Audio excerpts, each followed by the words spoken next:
in the depths that he sunk. Big stress, depressed in the middle of fall. Sky gray, I lay in the thick of it all. I wonder, how long can a human survive just staying alive or carrying the rest of the tribe? Waiting for the day to arrive, or struggling dies, and I be doing way, way more than getting by. So why? Cop myself a cup of coffee, sipping water in it softly, cleansing me of stress I hold. Hey, cop myself a cup of coffee, sipping water in it softly, cleansing me of stress I hold.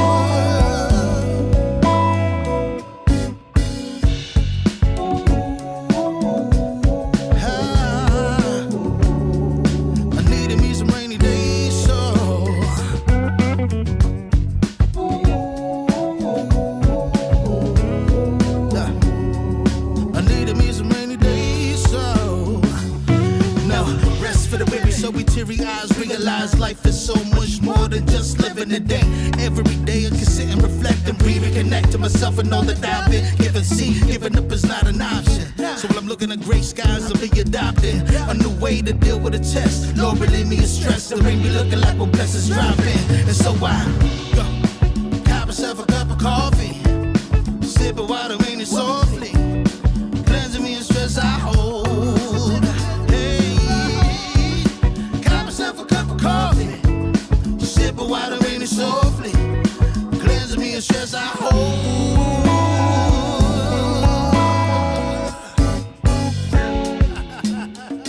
Hey, here we go. Yeah. Let's do this. Y'all ready? 1, 2, 3. In times of test, let no harm beset me, oh my Lord, oh my Lord.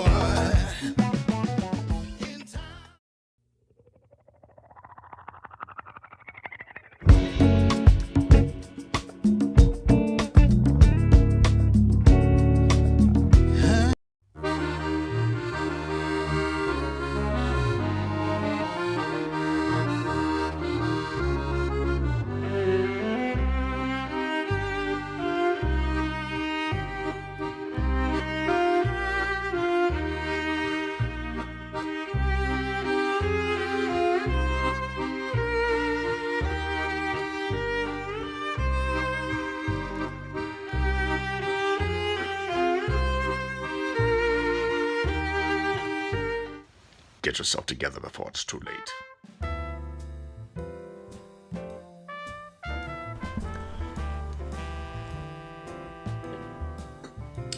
Check 1, 2.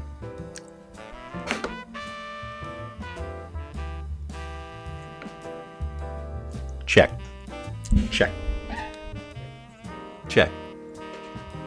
Seems to me to have a little bit of a reverb there, but if it sounds okay to you, I'm good. So please tell me if this sound is satisfactory. If it does have an echo, tell me.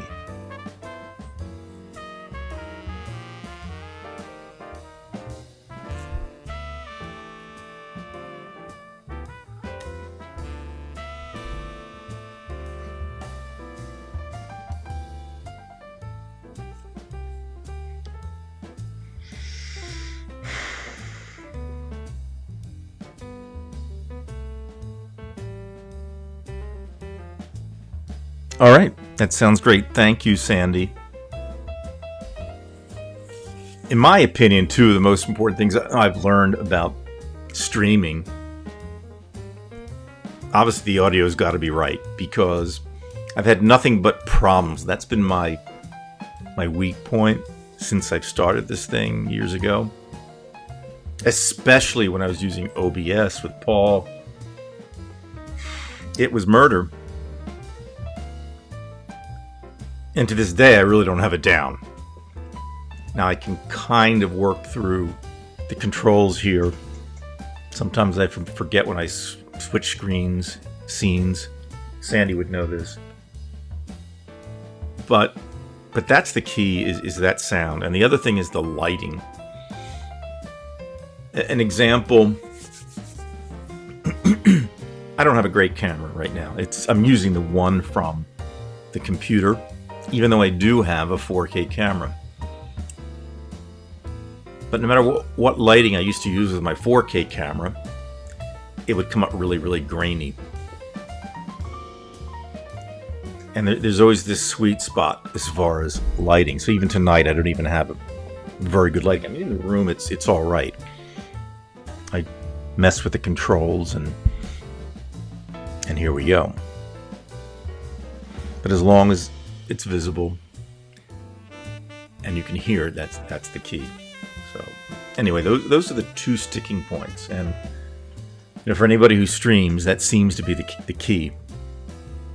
It'd be nice, if you could have different scenes, so I could switch for one I'm on this side and one I'm in the center and then one I'm on the right. You don't want to have the same scene. And that brings up a point. I was watching these silent films from Russia back in the 1910s. And the great Russian producer of silent films was named Yevgeny Brauer. And he would experiment with different colors. Now, it wasn't color film, but what he could do is he could bleed the entire film with like a sepia look or a blue look, and he would integrate that into the scenery. And it's quite amazing considering the time period. But what I saw as a problem is that the view was static. I mean, yes, he did superimpose other strips of film, for dream sequences and things like that. He tried to get some type of smoke within one of his films so it looked like it was a dream sequence. But the problem was, at that time, you only had one point of view. And I think the brain needs to have, a change. So even me doing something as simple as this might break it up from time to time. I don't want to do it obviously too much or it's a problem. But I think it gets uncomfortable for the eyes to be right in the center all the time. And I've got to be careful of that. So you may see me do that. I haven't really changed my scenes very much at all. So that's, again, another weak point. But that's something I'm kind of learning from looking at the old films and looking at what people did then with limited instruments in their trade. And looking back, when you see a film from 1911 or 1912, 1914, this is before Rasputin was killed.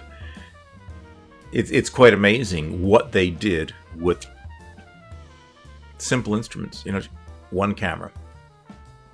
They could put the scenery in, but the effects were limited, and you had to do what you could do.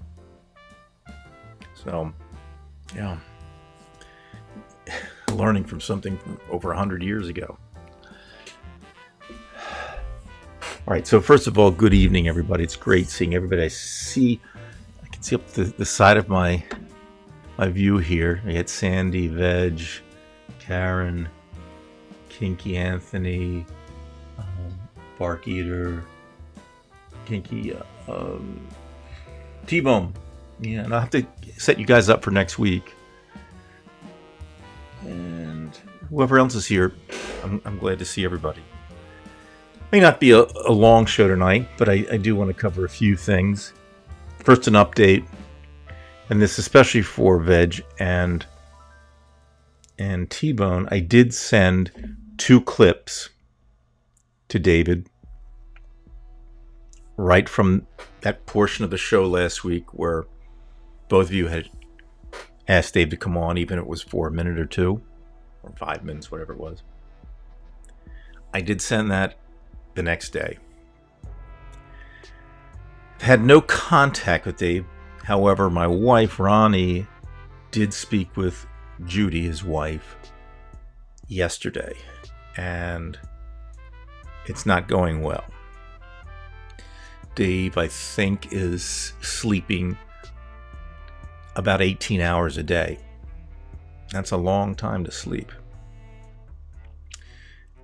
And whatever they're doing is not effective at this point. Hello, Max. Good to see you. In fact, Ronnie and I just sent them something in the mail today, some I guess coconut water, give him some electrolytes and things like that. Hopefully that may do something. I don't know. Try anything. But be that as it may, obviously, this is like the third month that Dave isn't here. And it's at a point where it's just as bad as when he started. On the other hand, I guess they're eliminating some things that obviously don't work. So we just wait. And I can't force Dave to come on, nor would I, none of any of us want him to do that if he didn't feel comfortable. All of you are wonderful with him. But he's not ready. I mean, he can't. He's going through too much. So, I don't know. I mean, yeah, I'm kinky. That's been brought up. Not the first time. Others have talked about it. My wife. And, I don't know one way or another. I just know this. They have tried so many things. And that's why I'm kind of worried. Now, I do know that it takes a long time. But this one, I think, is even longer than that first one that he had. And that just worries me. He's our good friend, you know what I mean? And he's a good guy. We need him. I can't understand the components of clinical depression. I don't. I do know this. Although I personally don't have it, I do have a malaise that I get from the news. And then I'll be talking about that tonight. Because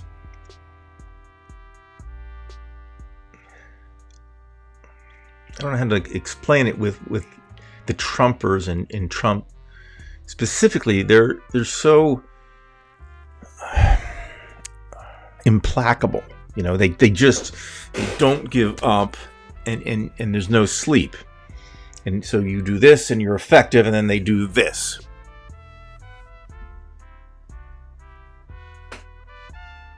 Example, just today, a preliminary admission that the judge may appoint a special master, a third party, almost like an arbitrator, I suppose, to look over those seized documents. Now, of course, Trump wants those. But forget about that. The point I'm trying to make is that son of a bitch has appointed so many judges that the toxicity of his minions is so great that no matter where you go with this, you deal with a roadblock. So, therefore, we have to be implacable. And it's no wonder that more people don't have depression from this, and I don't doubt it, or at least, at the very minimum, some type of malaise.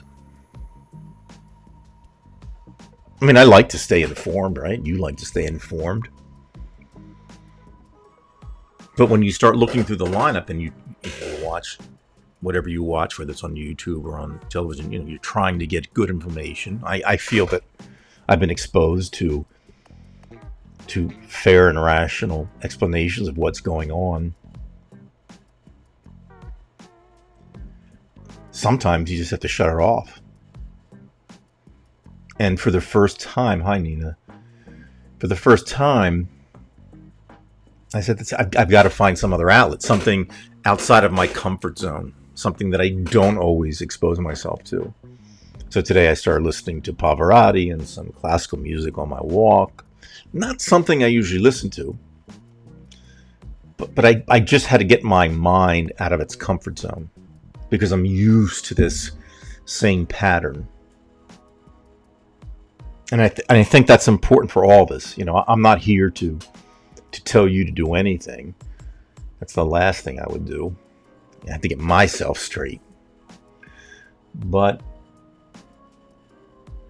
I think it's important, just coming from my state of tune. Yeah, Epi, I agree. And thank you, Epi, for showing up. I know it's late. But again, getting outside of our comfort zone, I think, is a good thing. I mean, I think it leads to progress. You know, it's like being hit by these deterministic forces, but you're trying to get these good forces to hit you. So you say, okay, I'm going to listen to this. So, again, I think staying out of one's comfort zone is very helpful. So today I want to talk about a few things that I've seen that have got me, upset. I don't even know where to begin with. I think I want to begin with where I just left off. Let me see if I can't show you a few things here from the net. All right. Nope.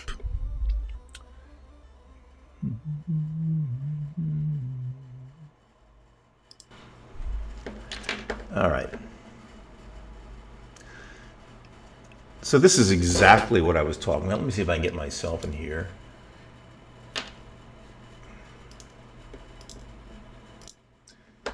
I don't want any echo.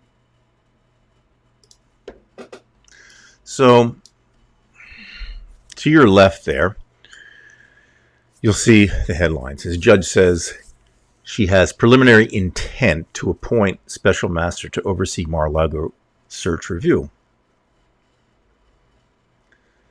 Now, my problem with it already was Trump and his attorneys initially gave their reasons for a special master, a third party. But it was ridiculous. So instead of shooting that down, this judge, let me get her name. Maybe it's Cannon or something. Aileen Cannon. Okay. Now, I don't know if you can see this or not. I'll try to make it a little larger. Okay. She allows Trump, she gives him time to rescind because it's so bad that he has to do it again. Now, in my opinion, what should have happened is, no, it doesn't make sense. You're done. You don't get it. And then when you look at the person, when they say Judge Roy Cohn said, you tell me who the judge is before you decide whether, it's important to have this fact or that fact. What matters is the judge. And this is what has me worried. Because, again, that toxicity within the Republican Party has its tentacles everywhere now. Those judges who were appointed by him. And some of them are going to do his dirty work. Now, I'm not saying this one will, but already it doesn't look good to me. So anyway, she was nominated by Trump to the bench in 2020.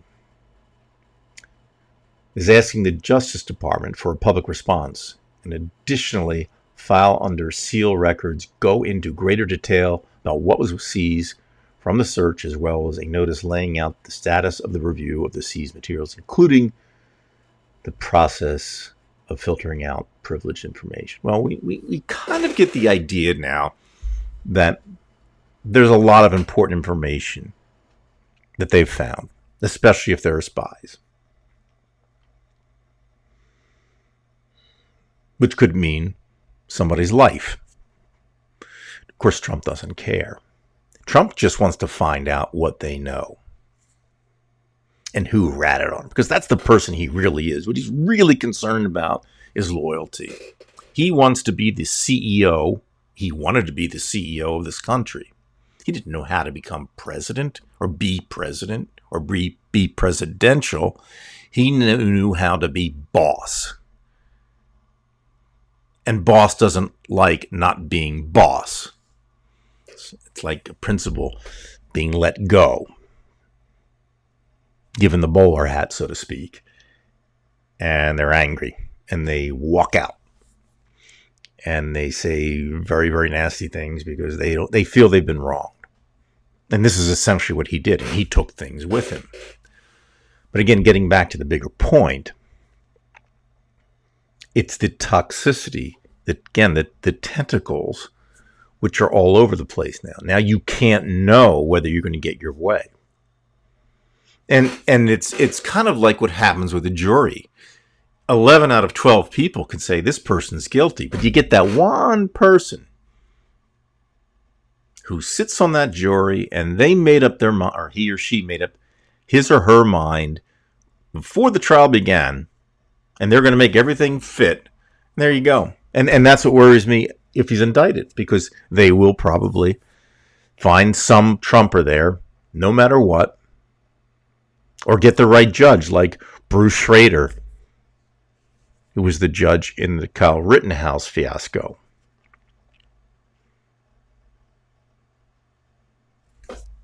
So these are the types of things. Oh, I can't hear this. These are the types of things that give me a malaise, because it's as though they don't sleep. Now, I don't know how much that affected Dave. I did discuss this with him, my last conversation. He doesn't know himself, but he says he wouldn't doubt that all of these things have had an effect on him. And all of us, at least we Americans, and that's not to push the Canadians aside, because a lot of our audience is Canadian, but we Americans have lost our friends over this. Even family. You know, Thanksgiving dinner, Christmas dinner, whatever it is. Now you know what you can't talk about. Before, maybe you could talk about politics at the table. Now, you get your crazy uncle and you have knives on the table. Your crazy neighbor. Hello, nice weather. And there's the end of your conversation. So, yeah. Pretty sad state of affairs. So let's look at a few things that I consider bizarre of late. My stream quality has been updated. I'm on 3 different platforms right now, and although I have around 39 upload speed, which is the important thing when you're streaming, if you have 3 different platforms that you're working on, whether it be YouTube, Facebook, or Twitter, it shares it in thirds. So instead of having 39, I have 13, that kind of thing. So you may see this stop from time to time. This is a beta version. All right, so yeah, I want to talk about this. You may know more about this than I do. All right. This is a group called Turning Point USA. Okay? It was started by Charlie Kirk. He's a right-wing lunatic. Don't have to tell you much more than that. And basically what Kirk is saying is, and you can see it in this picture here, he wants Trumpers not to go to college. And if they do, they should become part of this university group.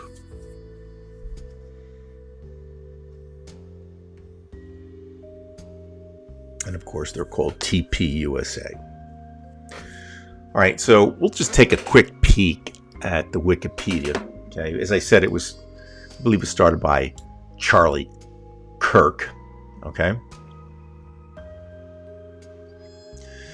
and essentially what they're saying is this. They're saying that colleges are indoctrinating young people, and they're going to be more prone to vote with liberals. And they see it as a liberal ploy, the universities. So to combat this, they've created this sycophantic group to operate at the colleges and do their dirty work. So I think there's a video here that I have from ABC, and we're going to listen to this for a second here. I'll put us on loop back.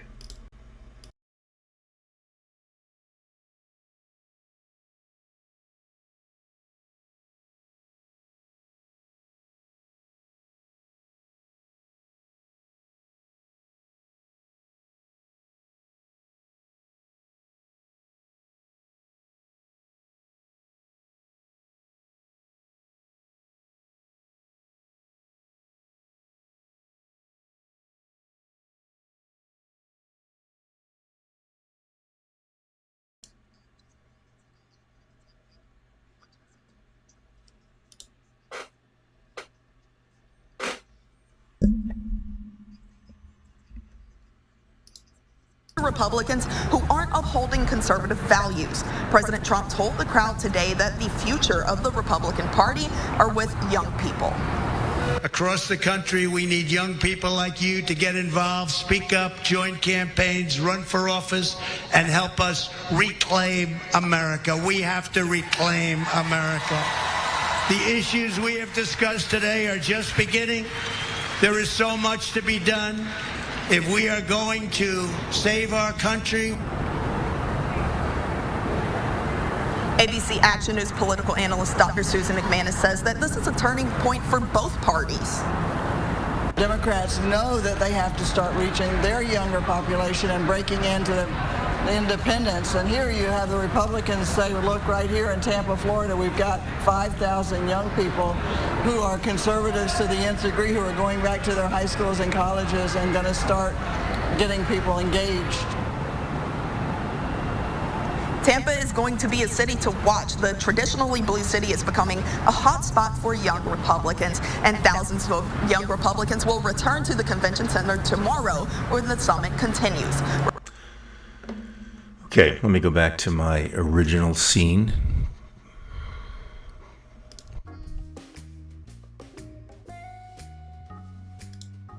All right, you've seen enough of that. And this is, of course, happening in Florida, where, of course, everything is on the line. Val Demings against Rubio. Looks like Val Demings is competitive, if not ahead at this moment. We'll talk about that.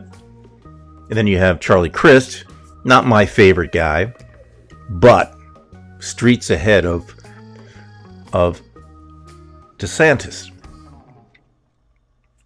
And you need the governor there. You need to take these gubernatorial races, because this is how you're going to deal with all the bullshit that the states are doing now, especially with gerrymandering, things like that. I mean, you look at states where there's definitely a Republican advantage, but it's much, much more so at the congressional level. They outperform the actual percentage of people that they have voting for them.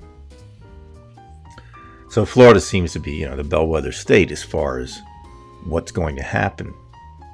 And I have no doubt, and you may not have any doubt either, that DeSantis is going to pull shenanigans in 2 months or 3 months, whenever it is. He's already doing it in terms of trying to limit the African American vote.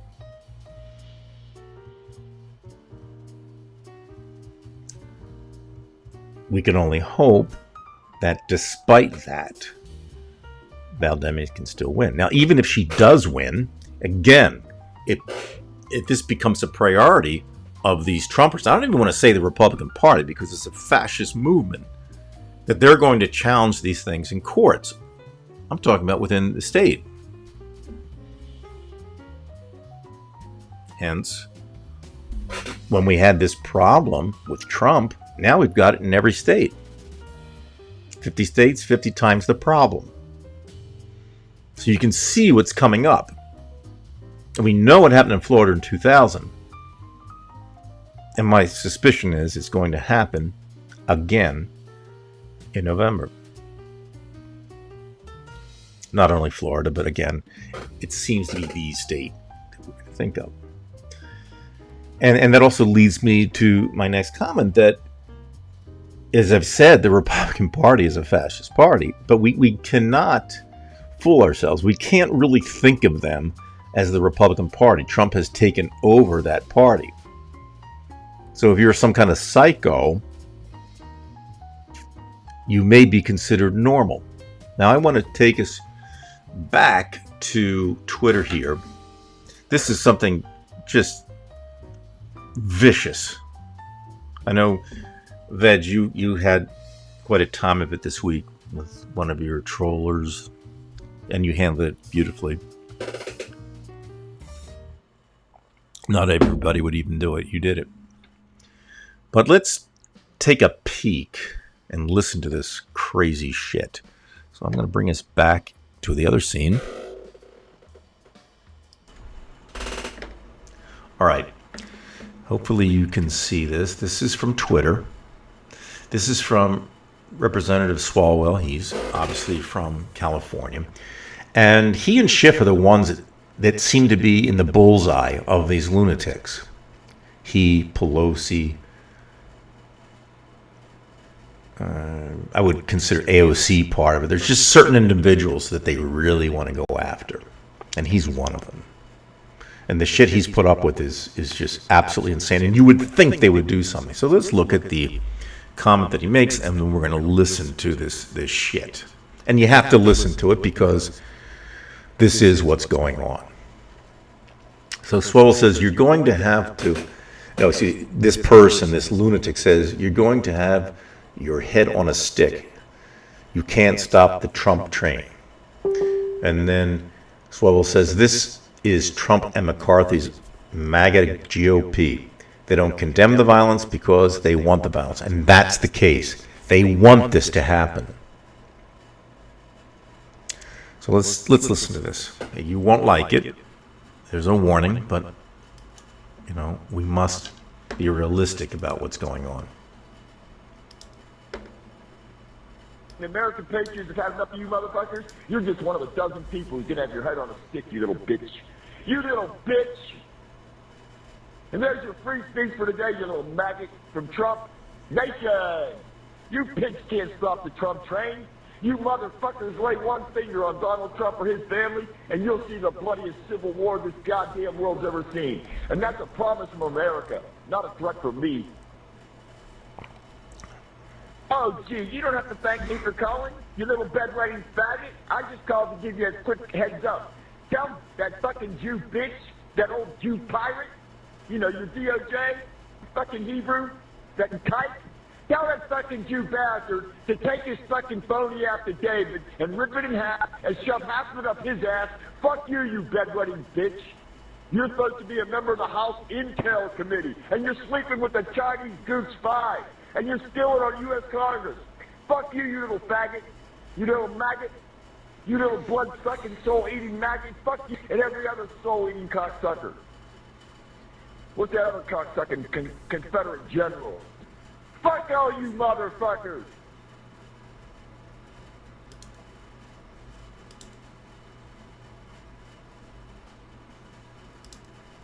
I believe there's a little more. You're all a bunch of pigs. Lawless, godless, brainless children of fucking hell. That's all you are, you little faggot fuckboy.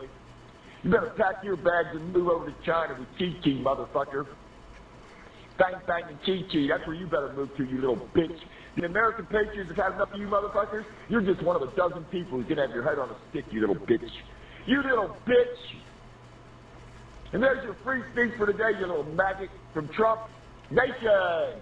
You pigs can't stop the Trump train. You motherfuckers lay one finger on Donald Trump or his family, and you'll see the bloodiest civil war this goddamn world's ever seen. And that's a promise from America, not a threat from me. I'm a crippled, dying old man. If I was 20 years younger, I'd be on the front lines, you little bedwetting bitch. And you can write that down, you little faggot.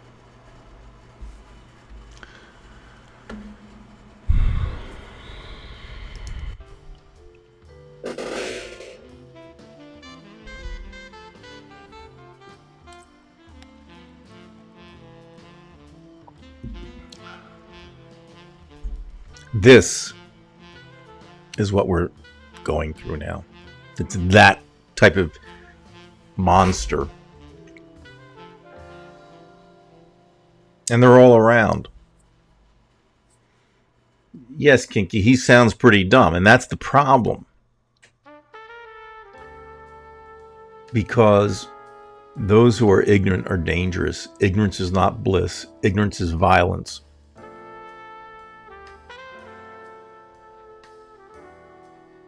It's like a little kid teasing an animal or tormenting an animal, not realizing the pain and suffering that it causes.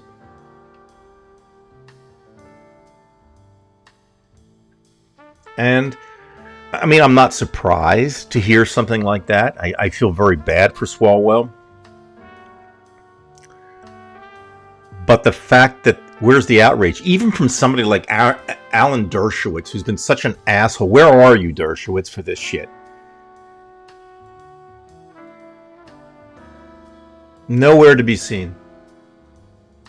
Of course, only for Trump.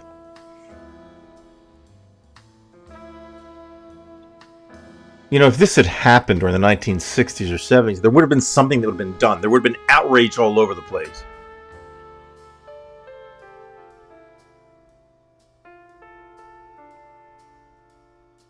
But nothing. Crickets. Not here, of course. You have to say something. You know, people like us, like Veg with his comment. You know, he took his show and he had to retaliate on that commentary.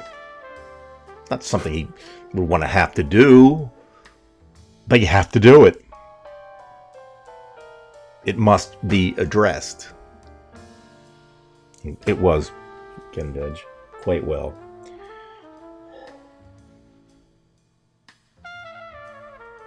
Now, where Veg or I, or T-Bone or anybody, Sandy, we wouldn't want that kind of support. I don't need those kind of subscribers.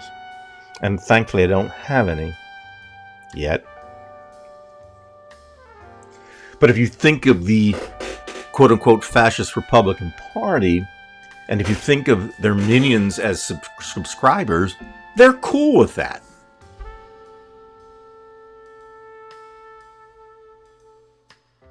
They fear their own constituents.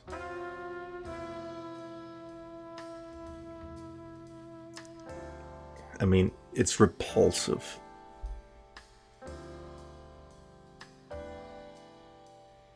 But it's what we do afterwards. And again, this is where we have to be involved. You can't sit still on this.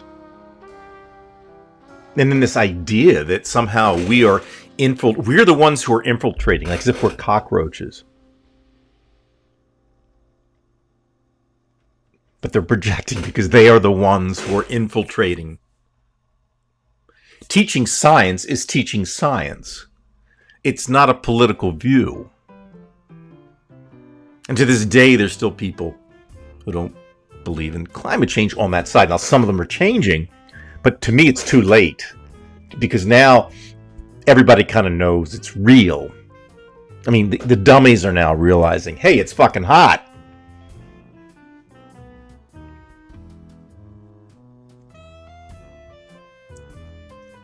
But they're doing it just to get the votes. They knew all the time.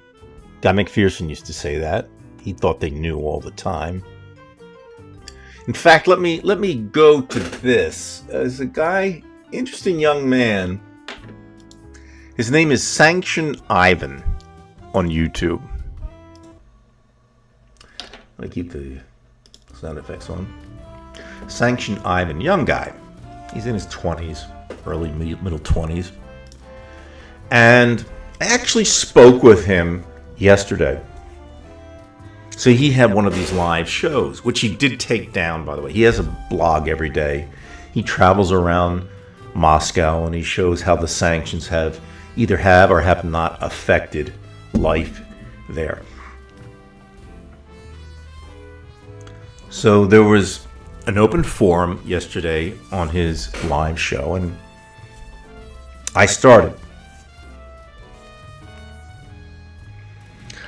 Now, you may know that I speak with Russians on the weekend, and they're very intelligent, and they have told me, every one of them, that Russians don't consider climate change an issue. Some don't believe in it, And some actually welcome it because it's a cold country. So I told Ivan, we'll call him Ivan here, and I said, what are they thinking about climate change now that you've had heat wave after heat wave this year? We had a terrible one in Moscow last year. And he says that golden line that I've heard for 15, 20 years in the United States, even where I work. And it makes me shudder. So he says this, and you've all heard this kind of thing before. He said, you know, in the life cycle of the Earth, there have been many, many changes in temperatures. And I feel, like many Russians, that we're just going through another cycle.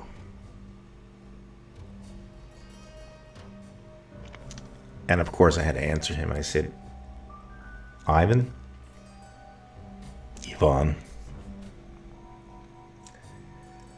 the cycles you're talking about occurred over hundreds of thousands, if not millions of years.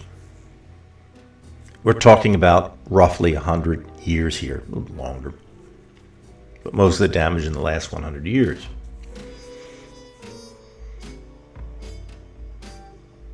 And I said, you've had other problems too. You've had problems with landfills. And he admitted that. Yeah, we do have problems with landfills. Because they don't recycle in many cases in Russia. And then the people who live near the landfills, even near some pristine nature, it's collected within things where things can seep through. And I said, Ivan,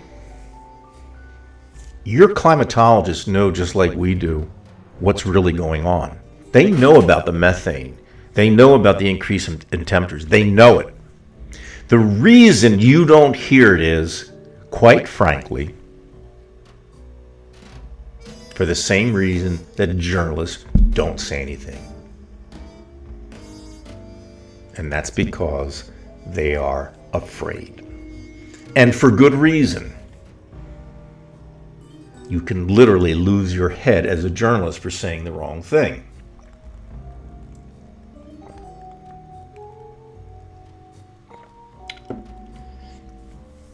So what I used to hear, by the way, he has a wonderful channel. He's very entertaining. He's misguided, and I think he agreed with me after I made that discussion about them being afraid and whatnot. But I see the parallels, this miscalculation, this 2 + 2 = 5,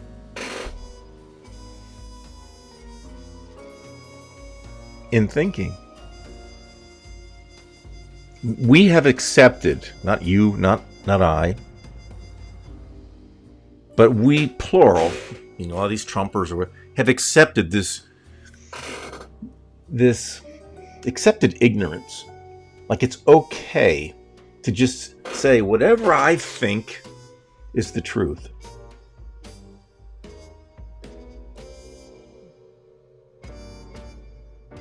So there's some people who they won't go as far as saying, but I would say that there's no evidence of God. They'll say something like this. They'll say, yeah, well, I don't see any evidence of God either, but there's so much we don't know.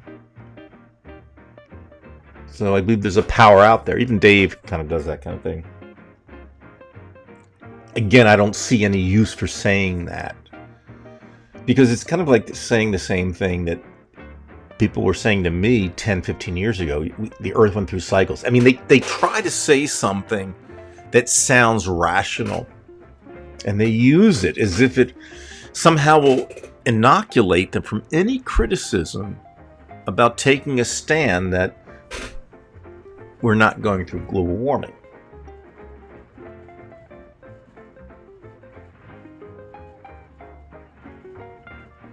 But in reality, it's just like saying, well, I'm not sure whether evolution is real or not. I don't want to say I could believe some of it and not. No. This thing is not a thing you sit on the fucking fence for, fella. you're going to be sitting on a pin. You got to be either on this side or that side. You can't. And this is why, even right now, politically, you cannot be in the middle. I have a cousin, not the one who's nuts, but his sister. If there is a political discussion ever, and I haven't spoken to her for months, she says, well, I hear you, but I have friends who say the other thing just as strongly, so I'm kind of in the middle here. I said, you're not in the middle. You're with them. I'm making complete sense. But you don't want to accept it. You don't want to say that you're against me in front of me, because you know where it's going to go, because I'm going to say you're wrong.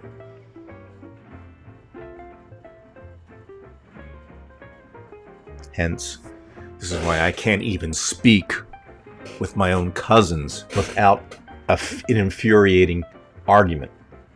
And I can't be any different than you. I can't be. It's kind of like when I was jogging today. Not jogging. I take that back. I haven't jogged in years. Walking today. I'm beginning to see the same people doing the same thing that I'm doing. And I thought, they're basically in that same category as me. Got to get out, got to get exercise. I'm not much different. I'm in a different suit.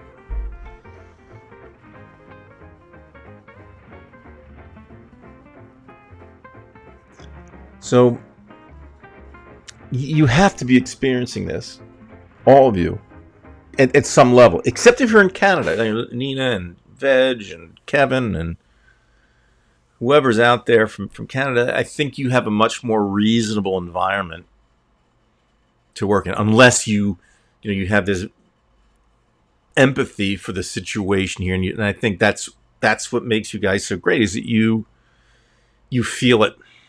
You know that what happens here is eventually going to have a great effect up there. And you don't want it. You don't want this shit. It's no good. It's just no good. So, I can't be alone in this thing. And how each of us deals with it is a different story. Maybe it's just my persona that, I don't sit in the corner, turn off the lights and smoke a cigarette and have a drink. Like I say, I'm lucky enough in my case, touch wood, that I don't have the situation where I get depressed to the point where I can't move my body, my limbs. But I do have this terrible malaise. I can't be happy any one day. It's something that, I think I'm going to live with for the rest of my life. And my only hope is that the other side is feeling it too, worse. I don't mind if it fucks them up, to be honest with you, because they are fucked up. I can't mince words. I have to use Ranker's language here.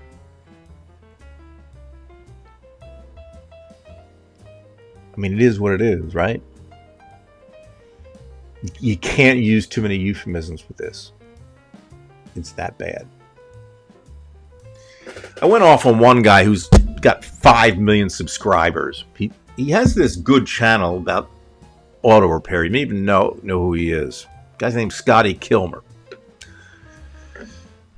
But he pisses me off to no end, and I'll tell you why. He says he's not political. Guy always says, I'm not political. And then he always makes a short reel or a video that's political, saying, the people, and he shows Pelosi's face or show AOC or somebody in the Democratic Party. I'm not for any politician. And he talked about the plan to move to electric vehicles by 2035. Saying it's ridiculous, we can't get there, blah, blah, blah. He's already poo-pooing it. Right from the start. And we haven't even gotten to the point where the incentives start working, where the cars start getting built in the United States, the batteries and such. He said, we can't build these cars now with, these batteries. They're built overseas. Yeah, well, it's 2022, and there are things called incentives. So anyway, long story short, I called him out. Said everything he says is bullshit. He says he's not political, and he is political. He says he's not on one side or the other, but he is. He just doesn't want to admit he's a Trumper. He's like my cousin. You keep it safe. You don't want to seem like a total idiot by saying, well, I don't know. I see some points of evolution. So you don't want to completely embarrass yourself in front of some educated person. But you don't want to expose yourself to your religious friends, so you take the middle ground. Horse shit. I don't care where you go with it, but land somewhere. You got to land somewhere. And this is what I essentially realized when I was in my, with my previous channel. That's what had to be done. It had to land. And I couldn't do it with what was going on. I couldn't. It wasn't landing anywhere.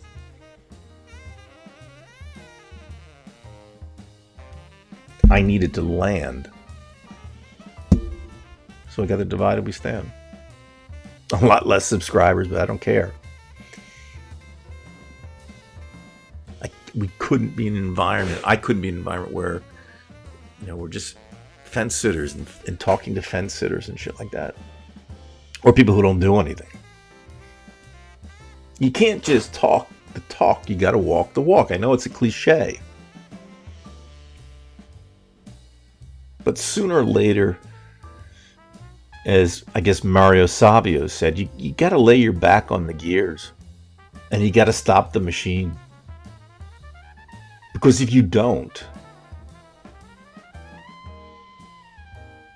you're part of that machine. And this is why in November, we all have to get out and vote. Or if you're from Canada, encourage one person from the States to vote. Or if they're a Trumper, don't vote.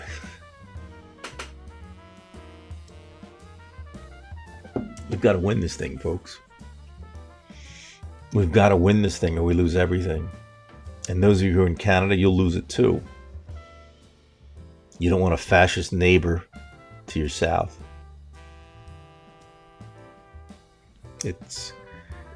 Some of these things are unspeakable now.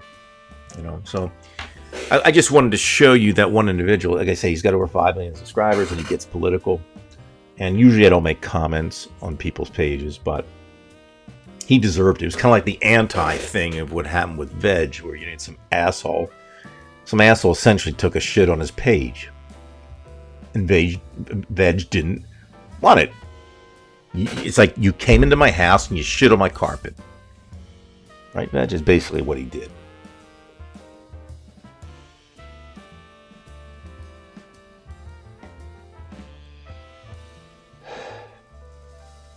And you can't let these people do this. They have to be stopped.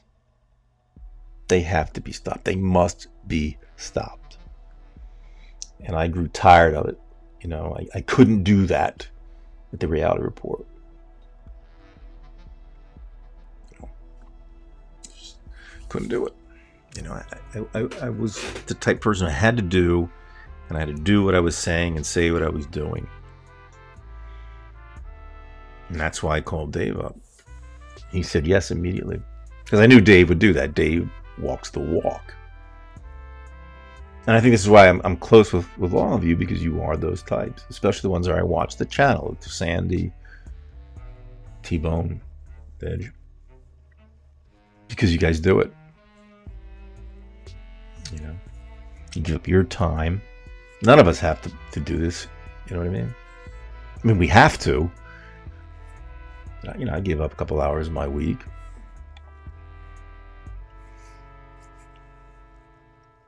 But it's real. This thing's real. For the first time in my life, I see that we can lose everything and I'm very competitive. I don't want these son of bitches to win. I'm not competitive in terms of channels here. I'm talking about democracy versus fascism. It's simply unacceptable. So it has to be stopped at every point. So now you're starting to see me, I'll comment on a Russian's channel. I'll comment on Scotty Kilmer's channel. Everything counts. I guess that's what Jesus would have done, right? If you're a religious person, when do you punt, when do you not punt? Well, sometimes, you have to be like John Brown. Just do the right thing each time, even if it means your life.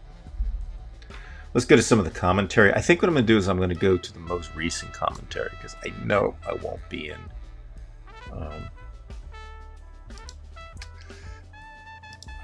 in the right realm if I go. What's happening in my comments? Am I not coming up? Ooh, this could be scary. I'm looking at a beach ball. All right. So Veg, you say I'd go crazy if I didn't speak out. It's not a choice. Right, and I think that's kind of like the determinism part, how we grow up, our values. You see something, you speak out, and you would be the person. And I think that part of that determinism when you talked about your father in Poland, because what happened to your father, what your father experienced, meant something. Now, none of us here knew your father, but you don't have to. You just have to understand what he must have gone through at a time when you don't know if you're going to win, but you have to do something, even against incalculable odds. So it would not be unusual for somebody like yourself to get that. And you took care of it. All right, here's Sandy. All right. So if you want to speak, keep up with the later comments because that's where I'm going to go. Sorry.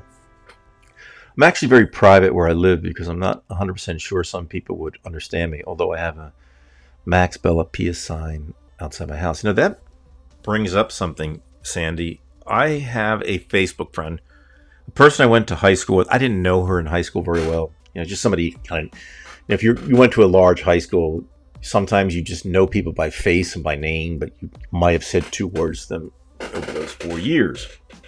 So she made a comment this morning on Facebook, essentially saying there are a lot of things that I really believe in, but I'm afraid to say it because I may get in an argument with somebody on Facebook. Now, I don't know whether she's a Trumper or she's somebody like myself. Sometimes you can tell when you look at somebody's likes, maybe they like watching MSNBC or maybe they like watching Fox. You can tell where they're coming from. This one I couldn't tell, but I saw that she showed fear. I'm not saying you fear because I know you come right out, but sometimes you decide not to. She's basically saying that she does it all the time. She keeps quiet. Now, I wasn't going to give her any advice. I wasn't going to get involved in that. That's her particular choice. And I understand it. If you are afraid of it, of that backlash, it is what it is. But it's difficult in these days because you don't know what your neighbor's going to do. I have to watch myself in front of the neighbors. Like, I don't just put a Biden sign out in front of my lawn like some people put a Trump sign because they're in your fucking face. Kim, my dad was in World War II. He had his PTSD real bad from what he saw over there, right? I mean, ladies and gentlemen, what Kim's talking about here basically is it's ghosts. Those of us who are atheists. Hey, Joey. Good to see you, as always. And Joey's got a birthday coming up in a week. On the 3rd, he's going to be 100 years old. Or something like that. But Kim, for those of us, I'm sure you've said this earlier. You're an atheist, so you won't mind me saying that. I hope.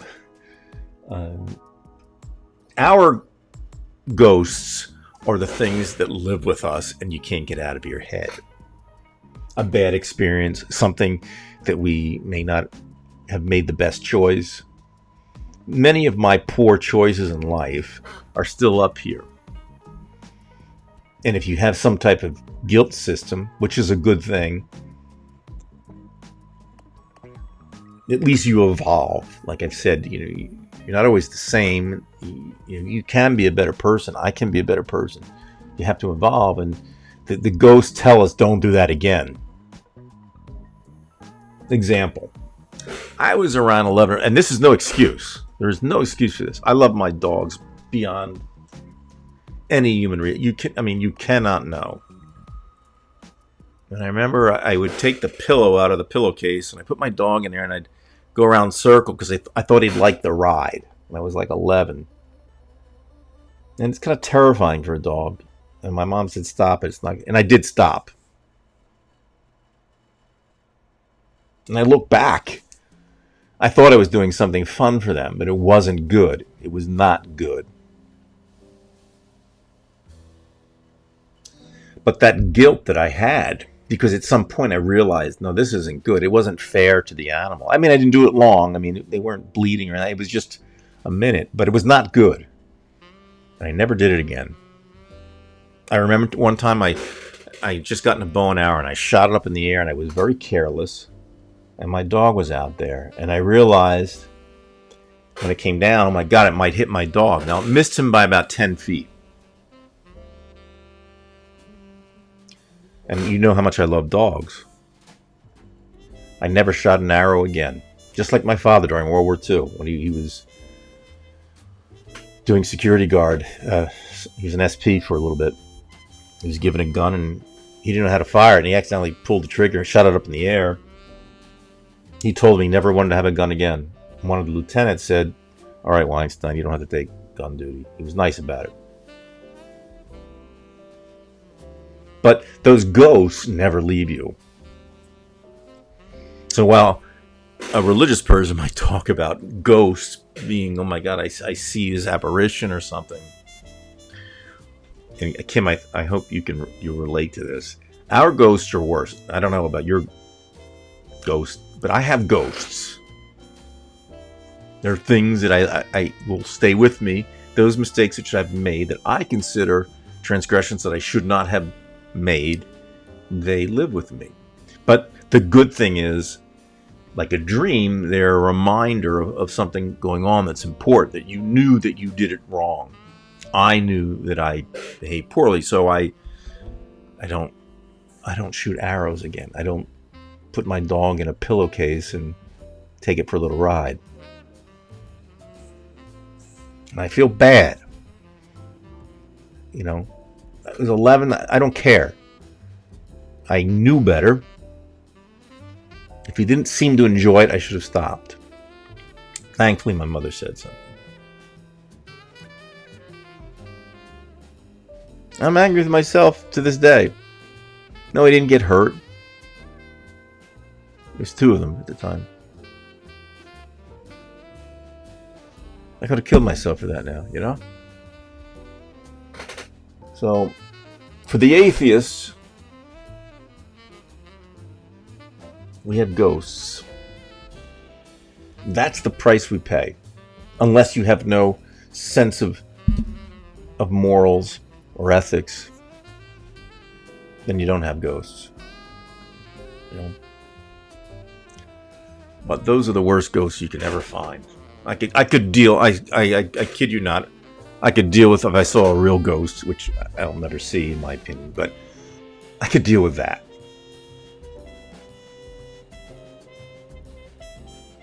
The real ones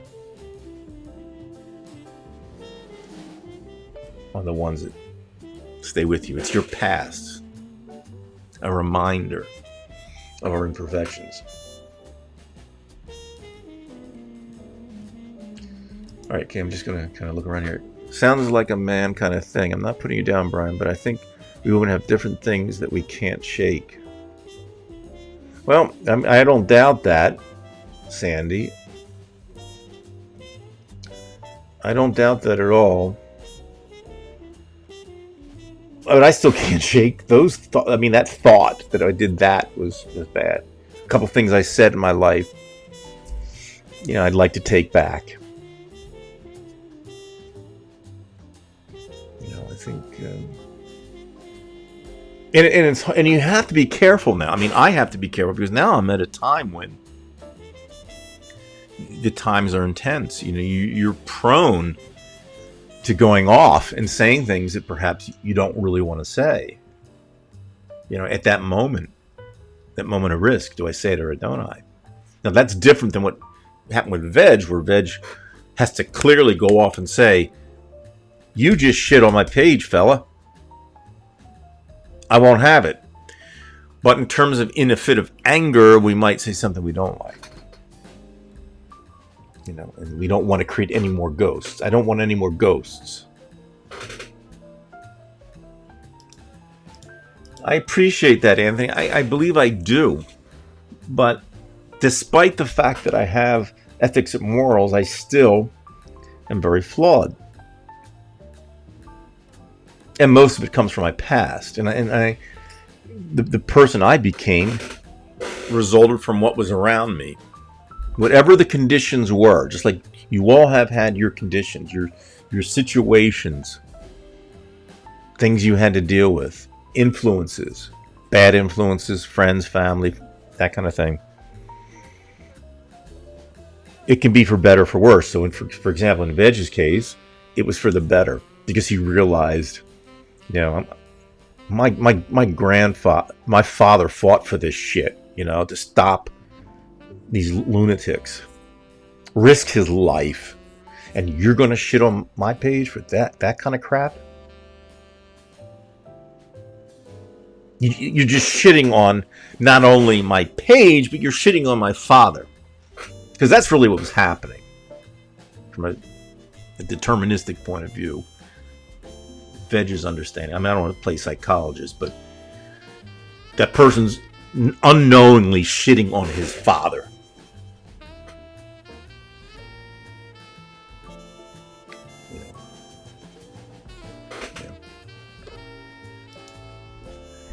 The generation of people who witnessed the horrors of World War II have almost all died by now. Those lessons are being forgotten. That is why we are in such troubled straits. Well, some people are still like yourself, because I've met other people who have had fathers who have, been affected by that.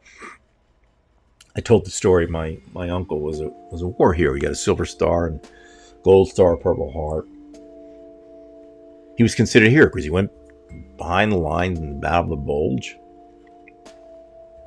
He saved a lot of Americans who were getting mowed down by machine guns. But one of the unfortunate things, and I've told this story before, so you'll forgive me if I do it. One of the unfortunate things is that they caught a kid who was 11 years old in the German army.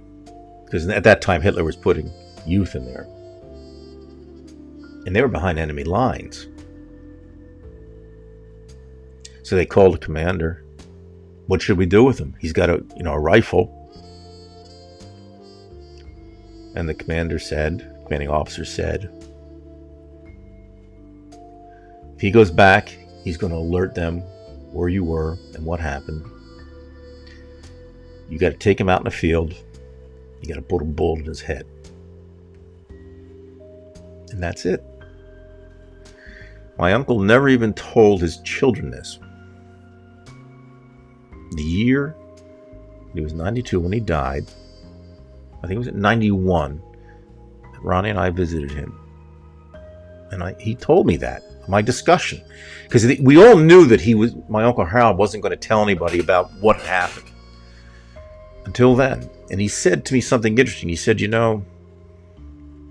I still have the wounds from being behind the lines and being shot. He has a shrapnel and all that crap. But that wasn't what bothered me. And that's when he opened up. And he was staring at the floor saying this. And his own son was there. Hearing, but not listening. I had to remind my cousin about what his father said. I said months later, after he died, do you remember what your father said? Oh, yeah, I guess I would. I mean, that's like getting the golden fleece, and you're not even realizing it. That's the lottery ticket for why he hasn't spoken in 70 years about it.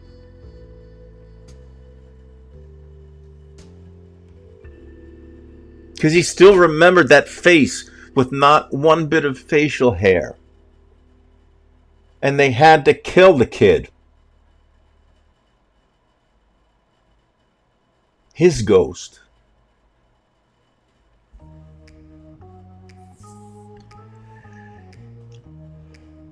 You know, some people get, and I'm not going to blame my cousin for being inattentive. He was with his grandson who, you know, was kind of hyper and moving around the couch.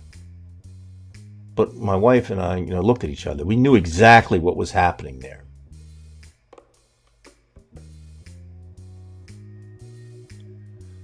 It was earth-shattering because that was something that my father never even knew from my uncle. He said he just wouldn't tell me anything. He told me, yeah, he got shot with the shrapnel. But now I knew why he didn't say anything.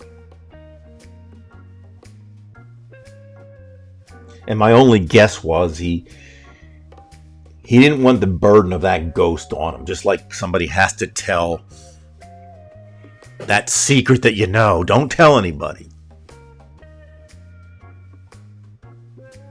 Because you got to get it off you somehow. And I was a good listener. I knew exactly what he was saying. It wasn't just the story. It was worse than a shot. He would have, and I'm sure he would have loved another bolt in his arm or another arm or whatever instead of that.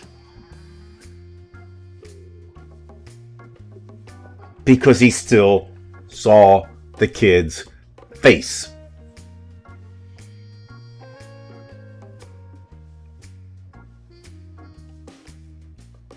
And he died around 6 months later. And, you know, when we came driving home from Florida after that, you know, we went down there to visit him. But it's like Mount Everest. That was everything to me from that trip. All those years, nobody getting anything out of it. And I don't know what it was, and how I said it, how I showed that I cared. He told me. It made complete sense. Kim, you're asking, my father was all over the Pacific. Okay? So he was a sailor. He was on the PF-52 USS Allentown. They were escort ships for the British Navy and for the American Navy. They cleared mines. They were involved in a couple battles. I could get into it some other time about there was almost a mutiny against the captain was literally insane, had to be dragged off the ship, but that's another story. He was also toward the end of the war, after he went to Yokosuka at the end of the war, he was stationed there to help bring back American prisoners. And then I guess it's beginning of 46 when he got discharged, because he enlisted.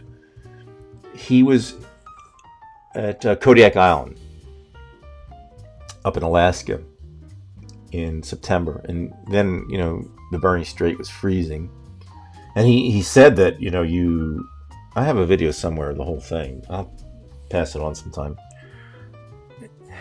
He said that it was so cold that when you went for a shower, you had to trundle up because you get such a headache because it was so cold. I mean, it was so cold then at Kodiak Island in September that it was colder than any day that any of you could experience, no matter where you live. You know what I mean? You know. Mine was Army pretty much North Africa. Yeah, I mean that. Now that's another thing too.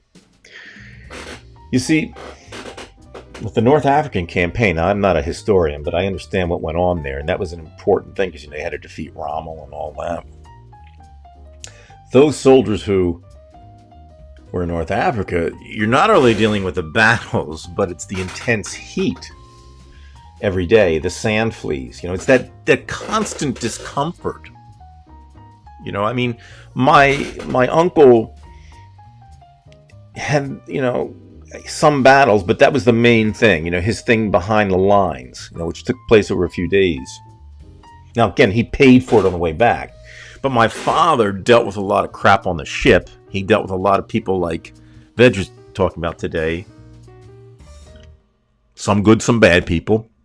And then a crazy captain who was literally nuts. His name was Collins. Captain Collins was his name. I forget his first name. Garland Collins. Anyway. So sometimes you're fighting two wars. You're fighting the war you're dealing with the guy living, you know, sitting next to you. And then you're dealing with the battles. And in case of North Africa, you can get all that plus the heat. It's just so goddamn hot. Then it burns your skin. And that stays with you. And believe me, if you're fighting Rommel's army, that's no picnic. You know, who knows what the fuck.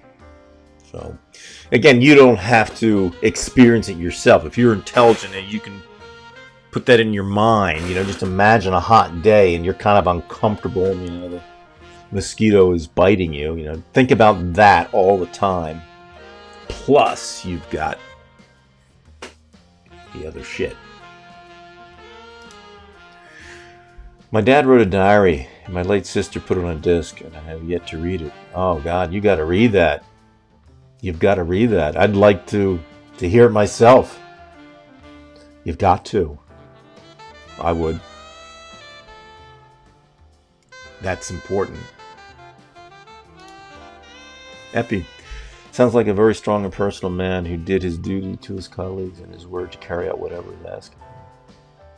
Well, you know, Epi, that's the thing when, you know, you think about World War II, you know, it was serious. It was clear cut like now, the good versus the evil. And you know, you had to do, you know, especially if you're in the Soviet army. I mean, don't come back this way or you'll be shot too. You got one way to go, and that's forward.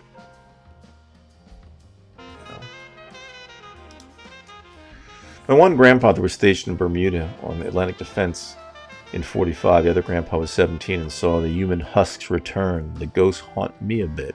Horrors of rich people's wars. Well, I wouldn't put World War II in rich people's wars. I think that the things led up to it, but that one was very justified war that we fought. My dad was a Marine. Oops, once a Marine. Always a Marine, right? He's guarding the lazy boy right now. Never stood a chance on a watch. Yeah, Marines, you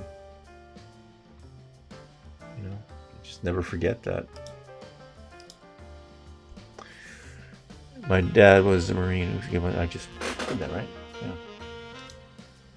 Yeah, Vietnam was serious. The only problem, Joey, is that was one of the ones that was not a clear-cut war. In fact, it was a complete waste of lives. And then, politically speaking, you had your conservative Democrats and all your Republicans were for it. And perhaps if Eugene McCarthy had won or Bobby Kennedy hadn't been shot, maybe things would have been different. But if you were there, it was serious. That's for goddamn sure. Every bit as bad as any other. I mean, you know, you choose your death. None of them are good. Kim, my ex-bro-in-law was a victim of Vietnam and Agent Orange, right? Yeah, it's that death that you keep on living. And Charles Bukowski used to talk about people who, you know, die 10,000 times, so to speak, before they die. You know, living a life of death. But in this case, it's really real because you're carrying those toxins, and then, of course, the ghosts. You know, how do you try to get that out of your mind? Those visuals of somebody's arm off, the death, I mean, as a kid, I couldn't even accept looking at a dead body at a viewing. That stillness to me was sometimes too difficult to take. I mean, that body should be moving. That stomach should be going up and down. He should be talking.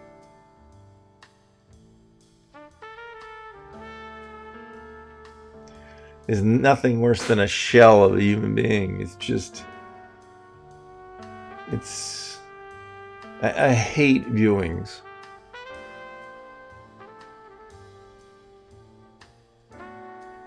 This is something so tragic about lifelessness. This is why I can't, have a good time driving on the road, because I know sooner or later I'm going to see that roadkill.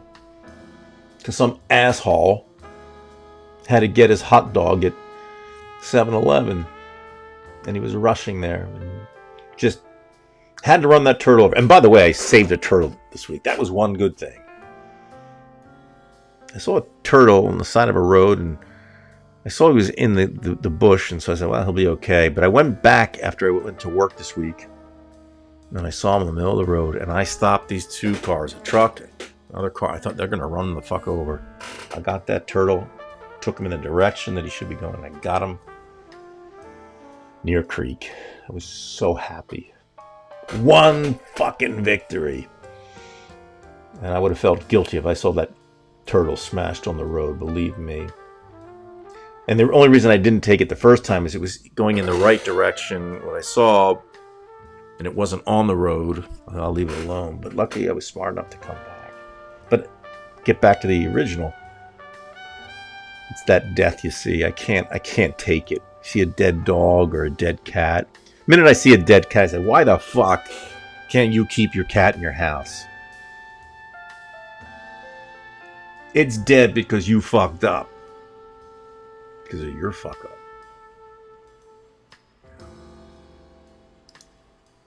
Karen, World War II, love letters from Chechnya. My grandfather's letter to grandmother. Oh, he could write and draw. He was a soldier in the army, wrote for Science Christian Monitor, amazing stories. Yeah, see, you all have your stories of the ghosts of your parents.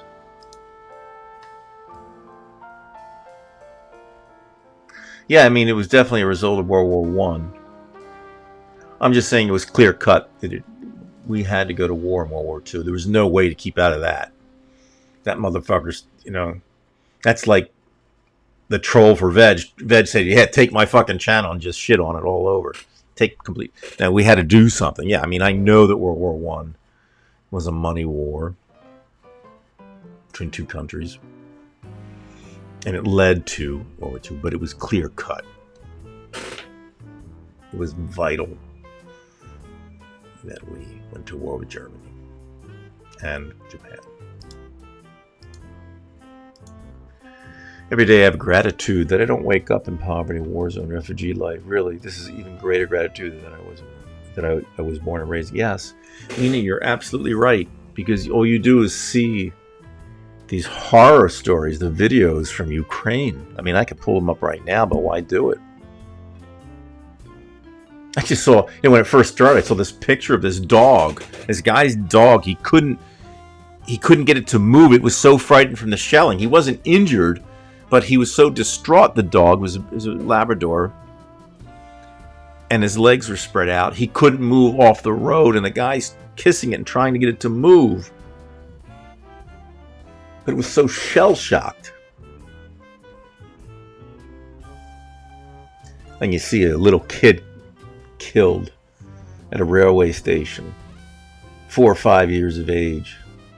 They didn't have to, I mean, look, they shouldn't have attacked at all, but you don't have to hit civilians. But things didn't go your way, Vlad, right?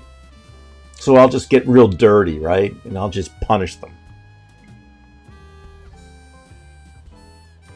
And there's so many stupid Russians who still believe it. They believe, that they're old Nazis running around Ukraine. And they needed to be whatevered. That's the stupidity. Just like this TPUSA shit. We've got them here.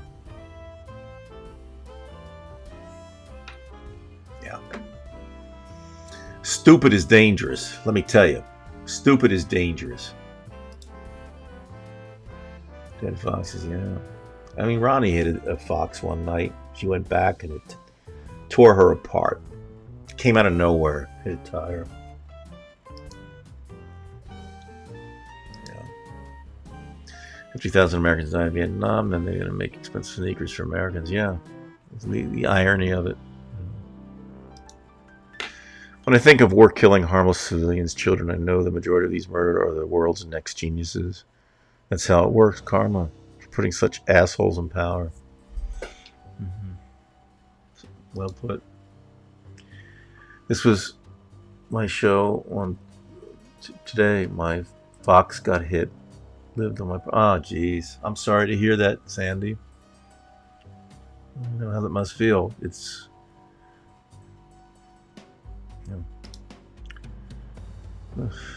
Can't bring them back. Anthony, the 80s in the UK, our NBC training was for World War III, and still the training was an element of World War III in the training rhetoric. Yeah, I guess we're all getting ready for World War III. If we can get past the Civil War here. Found my shepherd dead on the floor. Yeah, I remember you said that. That ghost never leaves you. Right? Just never leaves you, especially when you love something so much. It means more than life itself, you know. And they're not there. You should be awake. Now you just dream of them, right? You ever get the dream where, at least this is my dream, you know? Like last night, I had a dream of one of my dogs I had. He died. Another one died of cancer, and I thought, oh, he doesn't look well. And oh my God, they haven't taken him out. I've got to take it for a walk. He has to urinate. Those are the dreams I get of my pets. Like, oh my God, I forgot to take them out. I've got to get them out right now. I've left them in there for 3 months. Dreams will do those things to you. Yeah. Problem is today, most young people and women have no clue as to how it would end up. Now, if Trump started World War III or Civil War, they have no effing idea what. Yeah, exactly. They have no idea, and that's the problem. They need to know that idea, because better that you learn from that experience in your head. Say, don't do that. Get out and vote. Vote Beto in. Do something. You know, this guy's fucking us up. This is why we have Uvaldes, because of governors like Abbott. Greg Abbott. You know, the guy's a fucking lunatic. He should not be the governor.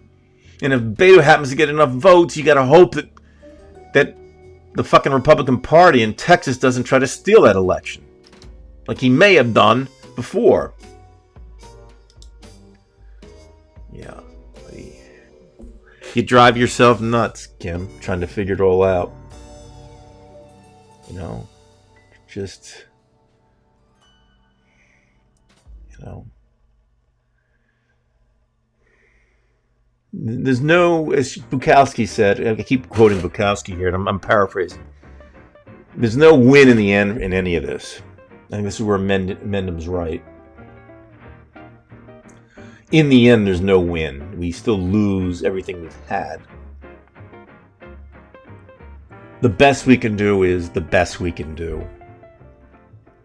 Kim gets her 4 years. I get my 7. Lucky enough, some people get less. Some people get more. It's all terribly sad, but I think it's like that expression, Kim. Sadness is the price we pay for the love of something. Because it meant something. That is the price you paid for having that love for that animal, and obviously the animal for you. You paid the price. That's the price that it will be taken away from all of us. Just as we will perish and be out of somebody else's life.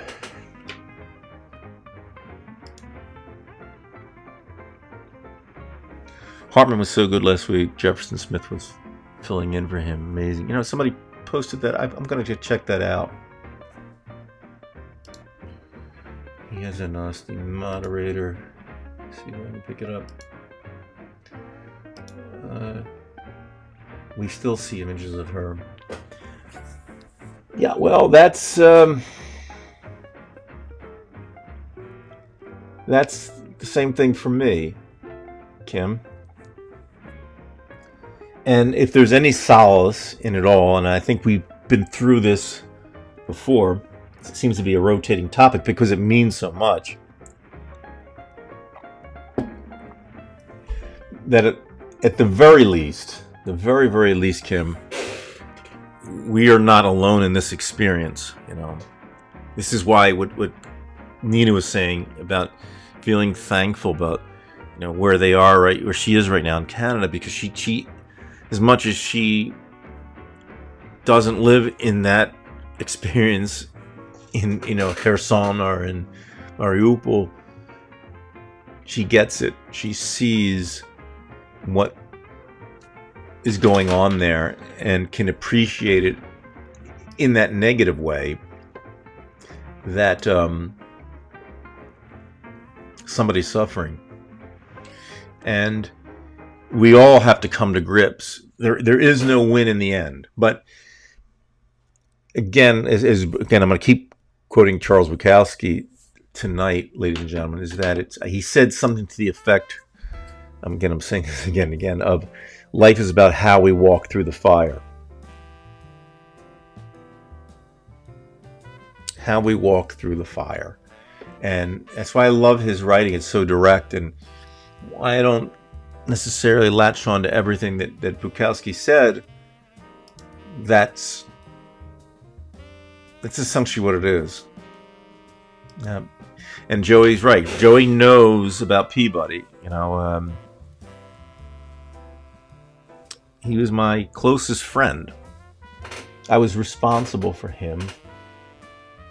I did everything I could to try to keep the dog. I don't even want to talk about it. But that dog meant more to me than my own life. You know, and the bathroom rug in the backyard. Yeah, I mean, they're horror stories. Yeah, row your vote. Let's hope that works. That and anti-Trump, fascism, that kind of thing. Yeah, that's what it is. This is pragmatism.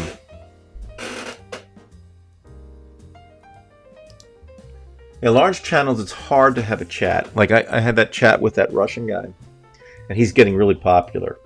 But it was just small enough that I could get through, because I know that in a couple weeks' time, he's going to have tens of thousands. And it's growing. I'll never get a word in.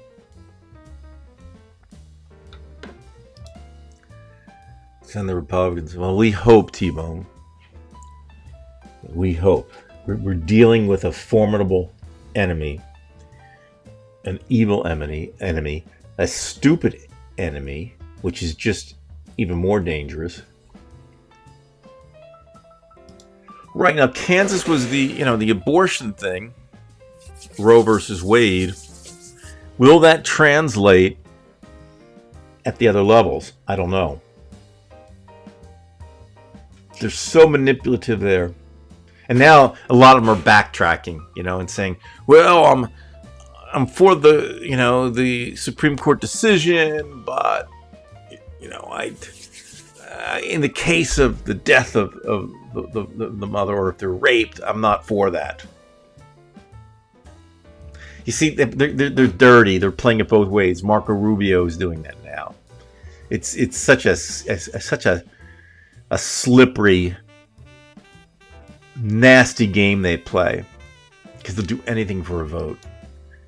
See, this is the difference between two parties. Yes, the Democrats can get sleazy, but not as a whole. That there's so much different. It's still the difference between Hitler and Roosevelt. Roosevelt's not perfect, but he's just dirt. He's the troll on Vege's channel. You don't want it.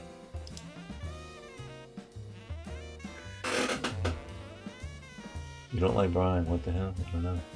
I don't know what that's referring to.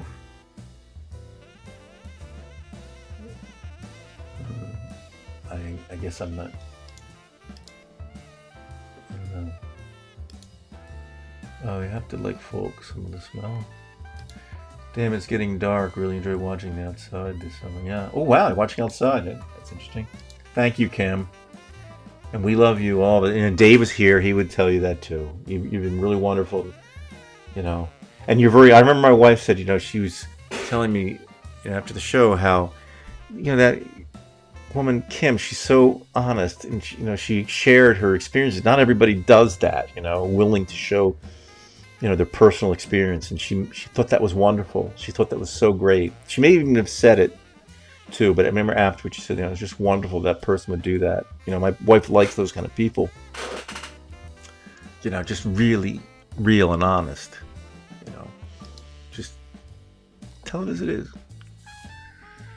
A street here in London was lined with Ukrainian flags and welcome a refugee family. It was moving to see. Yeah, and there's so many. I guess there are a lot of Ukrainians in Canada. It's, you know, it's important. Assassinated. I did that. Well, I just wish he would choke on a Big Mac. You know, I don't want anybody to assassinate anybody. I want it done the right way. You know, if he's guilty, which he is, put him in jail, prison. I doubt that will happen because, again, there's the toxicity within the legal system right now. He's got too many friends. Crazy. They're probably considered. Yeah. Well, you know, and I have to believe I'm just like you. I mean, you probably got neighbors who are Republican. You wouldn't dare like get in an argument with them right now. But you know, what time is it? I don't even know what time this is. Okay, I'm gonna have to shut down in a few minutes. But for some reason, my best friend in France is for Russia, not for Ukraine. Yeah, it's like Roger Waters, you know, like, you want LSD or something here, you know? Well, you know, you know, not the Russians I speak with, but there are, you know, those who live in Moscow. You know, they're all, you know, they live in a different world in Moscow because it's not like the real Russia. You know, it's like a cosmopolitan city. They make some money. It's where all the goods are. But in the rest of Russia, it's different. Some people just don't know any better. They believe that Ukraine is just a bunch of Nazis. Excuse me. Sick. Amy Comey Barrett and Mel Gibson belong in the same church. Yeah, I could agree with that. She's pretty sick. And you know, Gary, you know, you brought up the point.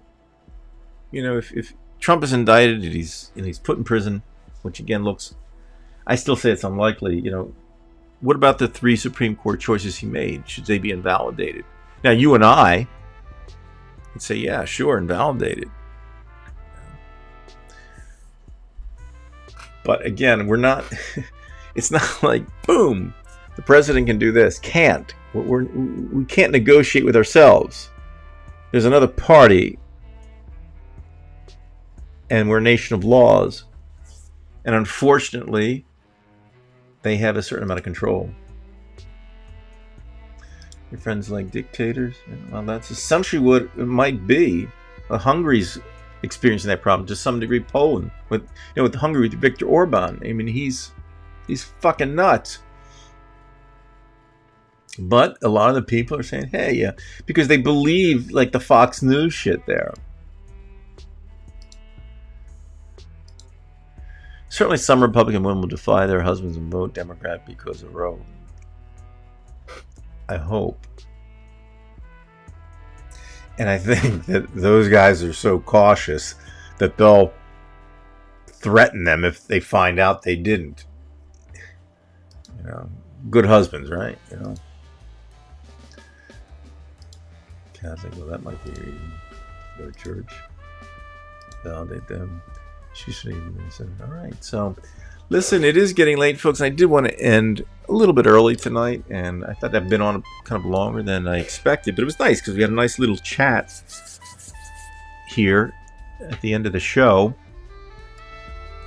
I kind of like that. I think next week we'll have some other people on. I'll get a hold of people, and can't promise Dave because again he's in great shape. We look forward to that day. It'll be a great day. It really will. But right now, it's not happening. And so we hope. And I've told him, and I told Judy to tell him that everybody on this show, audience, loves him and cares about him, and send their best. So he would thank you, but he can't at this point. Makes sense. Yeah, I mean, yeah, I miss Dave too. He's a pain in the ass sometimes, but he's a good pain in the ass. He's a good friend of mine, and he's become good friends with you folks. That's exactly how he is all the time. He is what he is, like Kim, It's a good quality. All right, let's raise the music up, and I'll toast all of you, my wonderful internet friends of generally like mind and generally like pets. Thank you, Epi, and thank you, a special thank you for those of you who are in way different time zones. And Epi, you get tonight's award because it must be, I don't know, 4:46 in the morning. Yeah, good pain in the ass. So, thank you, Nina. We'll have to have you on again too. Hopefully, you'll be willing. So, let's turn the music up. And no shutdowns today because I didn't use any possibly copyrighted music. Okay. All right. Yes, cheers. Have a wonderful, wonderful week. Let's hope we have no great surprises. Stay strong, Dave. I'll get funky here. Maybe I'll blur myself out. Good night, everybody. Stay wonderful.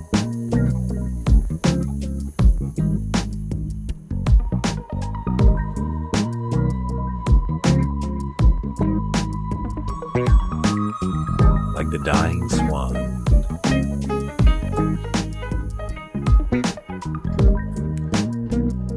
Thanks, Veg. I appreciate that. Yeah. Thank you, Karen. Thank you, everybody. If I miss you, I really am sorry. Have a wonderful week.